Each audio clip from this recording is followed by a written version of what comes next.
At the University of Texas. When I was 9 years old at a church in Illinois, I had this quite amazing experience and thought I was converted, but there was no discipleship. No one even talked to me before baptism, I don't think, and I wasn't truly converted.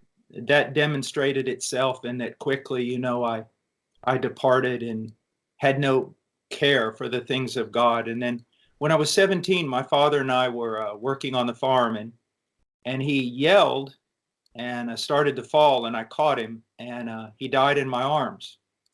And I was a very ungodly teenager, and it didn't change me in any way, but it got me to start thinking. I really respected my father, and he was quite an amazing man. And I realized he was dead, that it didn't matter how wealthy you are, you're going to die.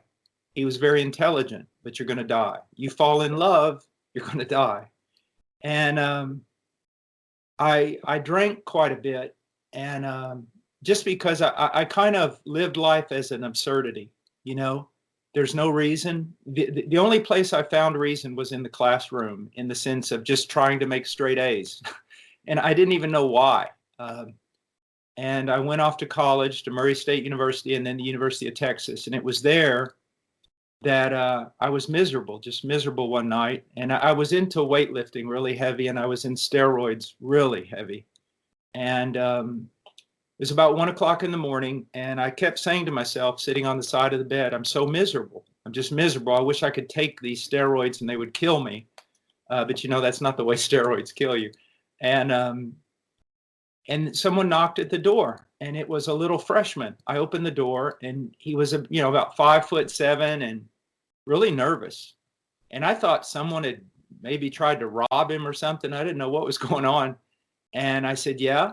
And he goes, you're probably going to hit me, because I was really kind of aggressive. And I said, well, it's 1 o'clock in the morning. You're probably right. And I said, why are you knocking on my door? And he said, for 2 weeks, God has been telling me to come and talk to you, but I've been afraid, and I can't stand it anymore. And I kind of laughed, and I thought, oh man, this guy, he's hearing God, And so I laughingly said, so what's God's message for me? And he said, you're miserable, and you're going to remain miserable until you surrender your life to Jesus Christ. And he was with Campus Crusade, which now is known as Cru, I think. And he talked to me like 4 a.m. We just walked around campus, and he told me something. I used all the typical excuses, like part of my family's Catholic, part of my family's Protestant. I don't want any part to do with any of that. And he stopped me, and he said,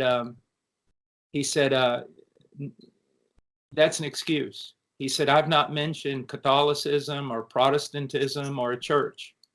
I've only talked to you about the person of Jesus of Nazareth. And he goes, you can't escape this.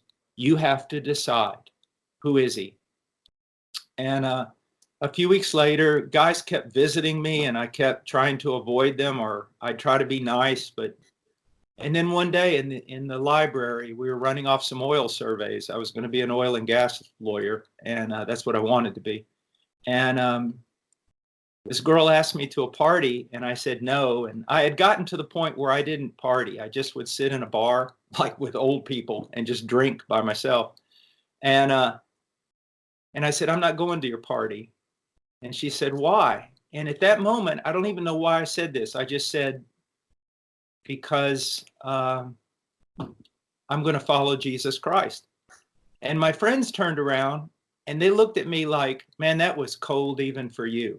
Even for you, that was beyond the bounds, because it was a time when people still, respected God's name. And it was like, have you seen one of those cartoons where a light bulb just turns on?